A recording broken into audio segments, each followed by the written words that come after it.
महाराज, महामानव परमपूजनीय डॉक्टर बाबासाहेब आंबेडकर, महात्मा ज्योतिबा फुले, सावित्रीबाई फुले या सर्व महामानवांना विनम्र अभिवादन करतो। आणि आज राजमाता अहिल्यादेवी होळकर यांच्या जयंती प्रसंगी या ठिकाणी उपस्थित आजच्या कार्यक्रमाचे अध्यक्ष, आमचे मार्गदर्शक आदरणीय ओंकारभाऊ ठाकरे, शिवसेनेचे तालुका प्रमुख प्रमोदभाऊ कोहळे, या गावचे सरपंच अमरीश पाटील काकडे, माजी सरपंच अमोलभाऊ काकडे, बाजार समितीचे संचालक धनंजयभाऊ मेटकर या ठिकाणी उपस्थित, श्रीकृष्ण पाटील काकडे, आमचे सज्जूभाऊ सूळ, यमगर साहेब आणि खऱ्या अर्थानं या कार्यक्रमासाठी ज्यांनी मेहनत घेतली आणि आजचा हा कार्यक्रम या ठिकाणी आयोजित केला त्याचे आमचे कार्यकर्ते विलासभाऊ लांडे, त्यांचे संपूर्ण टीम। खरोखर आज अहिल्यादेवी होळकरांची पुण्यतिथी साजरी करत असताना ओंकारभाऊ जयंत्या पुण्यतिथ्या ह्या महापुरुषांच्या केल्या जाते, तुमच्या आमच्या तेरव्या केल्या जाते। आणि खरंच अहिल्यादेवींची जयंती साजरी करण्यामागचा उद्देश काय, ते या ठिकाणी लहान पोरं बसलेले आहे, भावी पिढी बसलेली आहे, त्यांना अहिल्यादेवींचा इतिहास माहीत व्हावा, या माता भगिनींना अहिल्यादेवींचा इतिहास माहीत व्हावा। अहिल्यादेवींनी किती संकट झेलून, संकटाचे डोंगर पार करून अहिल्यादेवींनी राजसत्ता चालवली। ज्याप्रमाणे आमच्या या ठिकाणी बसलेल्या महिला भगिनींनी घरात घर चालवते, जिथे हातात पाळण्याची दोरी ती जगाचा उद्धार करी, त्याप्रमाणे अहिल्याबाईंनी राजसत्ता चालवली। त्या काळामध्ये स्त्रियांना शिक्षणासाठी समाजामध्ये महत्त्व नव्हतं, समाजामध्ये तुम्हाला शिक्षण घेता येत नव्हतं, परंतु अहिल्यादेवींच्या वडिलांनी हे सगळे संकट पेलून अतिशय हलाखीच्या परिस्थितीमध्ये जीवन जगून अहिल्यादेवी शिकल्या आणि या देशाचा राज्यसत्तेचा कारभार चालवला। तोही समर्थपणे 41 वर्ष प्रमोदभाऊ अहिल्या मातेंनी या ठिकाणी कारभार चालवला। आणि हा कारभार चालवत असताना काशी असेल, अयोध्या असेल, ब्रह्मपुरी असेल, या ठिकाणचे जे मंदिर होते त्या मंदिराचा जीर्णोद्धार खऱ्या अर्थानं अहिल्यादेवींनी केला, हा माझा दावा आहे। आणि तोही जीर्णोद्धार करत असताना, एवढी मोठी राजसत्ता हातात असताना सुद्धा तिजोरीच्या, सरकारच्या तिजोरीला हात न लावता जे स्त्रियांचं स्त्रीधन असते त्या स्त्रीधनापासून या मंदिराचा जीर्णोद्धार केला, ह्या आमच्या राजमाता अहिल्यादेवी होत्या। बांधवांनो, अहिल्यादेवींचा इतिहास फार मोठा आहे। अहिल्यादेवींचं घराणं हे सर्वसामान्य कुटुंबातलं होतं, प्रतिकूल परिस्थिती नव्हती, हलाखीच्या परिस्थितीमध्ये जीवन जगत असताना अहिल्यादेवींनी शिक्षण पूर्ण केलं आणि ज्या माझ्या माता भगिनींवर अन्याय अत्याचार होत होता त्यांच्यासाठी खऱ्या अर्थानं मंडळ स्थापन केलं। आणि हे मंडळ स्थापन केल्यानंतर माझ्या महिलेला समाजामध्ये ताट मानेने जगण्याचा अधिकार प्राप्त झाला। ज्याप्रमाणे डॉक्टर बाबासाहेब आंबेडकरांनी शिका, संघर्ष करा, संघटित व्हा हा मंत्र दिला, त्याप्रमाणे माता अहिल्यादेवींनी महिलांची एकजूट केली। आज बांधवांनो, एकत्र होणे फार गरजेचं आहे।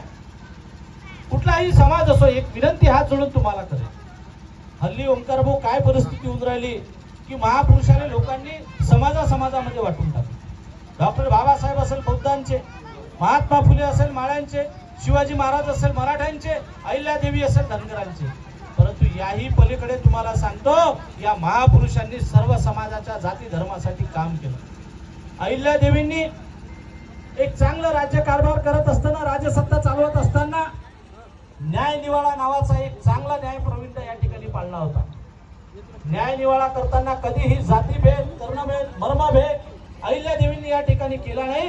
सर्व जाती धर्माच्या लोकांना निपक्षपणे सोबत घेऊन न्याय निवाडा केलेला आहे। तो न्याय निवाडा आज या जगात कुठे दिसत नाही। कशा पद्धतीने राज्यकर्ते या ठिकाणी राज्य करत आहे तुम्हाला आम्हाला सर्वांना माहिती आहे। महिलांवरचे काय कशा प्रकारे कारभार होत आहे। अहिल्यादेवी नुसतं राज्यकर्त्याच नव्हत्या, तर अहिल्यादेवी या एका घरच्या चांगल्या सून सुद्धा होत्या आणि आदर्श गृहिणी सुद्धा होत्या।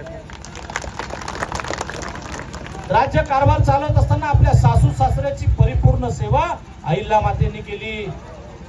आज आपण करतो काय? या ठिकाणी माता भगिनी बसल्या आहे, तुम्हाला विनंती करेल, सासू सासरे असेल, आई वडील असेल, यांची सेवा करा.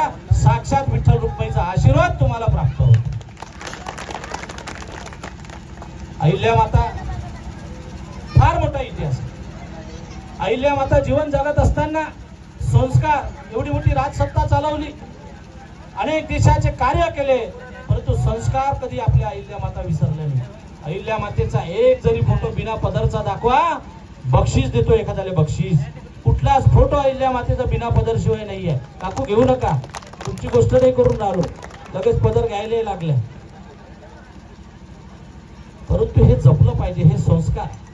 धनगर समाज हा लढवय्या समाज आहे, प्रामाणिक समाज आहे, प्रामाणिकतेने काम करणारा हा धनगर समाज आहे. आज अनेक वर्षापासून आरक्षणापासून हा आमचा धनगर समाज विलासभाऊ वंचित आहे. अनेकांनी तुमचे फक्त मतं घेतले, अनेकांनी तुमचा वापर केला, परंतु तुम्हाला विनंती करेल, येणाऱ्या काळामध्ये ज्या ज्या लोकांनी गावात आल्यानंतर बंदी करा. तुम्ही शब्द दिला होता की आमचं सरकार आल्याबरोबर पहिल्याच कॅबिनेटमध्ये धनगर समाजाचा आरक्षणाचा मुद्दा निकाली काढेल. कुठे गेला? तुम्ही दिलेलं आश्वासन कुठं गेलं? अहिल्या मातेची पूजा करण्याची तुमची कुवत नाही. ज्या दिवशी माझ्या धनगर समाजाला आरक्षण भेटेल त्याच दिवशी अहिल्या मातेची पूजा तुम्ही करा, असा प्रश्न आपण येणाऱ्या राज्यकर्त्यांना, येणाऱ्या या सत्ताधाऱ्यांना गावात विचारला पाहिजे. ही काळाची गरज आहे. हे बोलले होते, अनेक वर्षापासून या ठिकाणी तुम्ही लोक संघर्ष करता, तो संघर्ष तुमच्या तरुण मुलांना सुद्धा करावा लागतात. म्हणून बांधवांनो, एक संघ व्हा, एकजूट राहा. अहिल्या मातेची जयंती असो, कुठलाही समाजावर होणारा प्रसंग असो, एखाद्यावर अन्याय अत्याचार असो, समाजाप्रती प्रामाणिक असलाच पाहिजे. आणि प्रत्येकानं आपल्या समाजाप्रती हा प्रामाणिक राहून आपल्याला त्याचा स्वाभिमान असलाच पाहिजे, यात कुठलं दुमत नाही. परंतु समाजाचं एकत्रीकरण हे समाजाच्या भल्यासाठी असलं पाहिजे, दुसऱ्या समाजाला त्रास देण्यासाठी नसलं पाहिजे. एवढं आव्हान या ठिकाणी तुम्हाला करतो, कारण ही गरज आहे, एकत्र झालं पाहिजे. अनेक माता भगिनी आहे, तुम्हाला विनंती करेल, अनेकांना मुली असेल, मुलं असेल, अहिल्या मातेला, होळकरांना, या संपूर्ण परिवाराला अपेक्षित काय होतं, माझ्या समाजाकडनं अपेक्षित काय होतं, हे शिकले पाहिजे, मोठे झाले पाहिजे, सोबतच संस्कार दिले गेले पाहिजे. आज आपण संस्कार विसरलो. काय परिस्थिती आहे? सगळी पिढी आपली मोबाईलच्या मागे लागली. मोबाईलच्या बाहेर निघा आणि खरोखर समाजाची सेवा करा. मोबाईल हा आपला दुश्मन झालेला आहे. हा विषय अहिल्या माते होळकरच्या जयंतीनिमित्ताचा नाही आहे, परंतु हे याच्याकरता मांडतो या ठिकाणी की ही काळाची गरज आहे. कारण सगळे मोबाईलच्या मागे लागलेले आहे.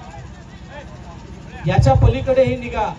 मुलांना मी विनंती करेल की आपल्या अंगाचे चांबळं काढून जरी आई वडिलांना चपला शिवले ना, तरी त्यांचे उपकार या ठिकाणी फेडू शकत नाही. एवढे उपकार आपल्या आई वडिलांचे. जरा मुलांना, मुलींना, जो आपल्या मायचा डिलिव्हरीचा पिरियड असतो ना, डिलिव्हरीचा पिरियड, तो जरा आठवा. तिला किती वेदना होतात, त्या डिलिव्हरीच्या वेदनाची जाणीव थोडीशी तरी तुम्ही ठेवा. तेवढी जाणीव जरी ठेवली तर अहिल्याबाईंच्या जयंतीचं सार्थक ठरेल, असं या तुम्हाला सांगतो. अनेक जणांना बोलायचं आहे, जास्त वेळ घेणार नाही. विलासभाऊंनी अनेक जणांनी या ठिकाणी आमंत्रित केलं, त्याबद्दल तुमचा सर्वांचा मी आभार आहे. मी काही फार मोठा वक्ता नाही, एक शिवसेनेचा साधारण कार्यकर्ता आहे. या ठिकाणी प्रमोद भाऊ, आमचे ओंकार भाऊ बसले आहे. कुठलाही काम असा रात्री अपरात्री अर्ध्या रात्री केव्हाही सांगा. आपल्याला आमदार खासदाराची गरज नाही, आपल्याला मंत्र्याची गरज नाही, आपल्याला नेत्याची गरज नाही. एक सामान्य कार्यकर्ता म्हणून कधीही अर्ध्या रात्री आवाज द्या. कुठल्याही स्वरूपाचं काम असो, सदैव तुमच्या पाठीशी राहू. तुमचं काम असो की धनगर समाजाचा एखादा मोठा संघर्ष असो, धनगर समाजासाठी आरक्षण मिळवण्याची बाब असो, तुमच्या पाठीशी निश्चितपणे उभं राहू. अमरीश भाऊनं चांगला विषय या ठिकाणी मांडला की अहिल्याबाई होळकरांचं सभागृह हे तर कधीच व्हायला पाहिजे होतं.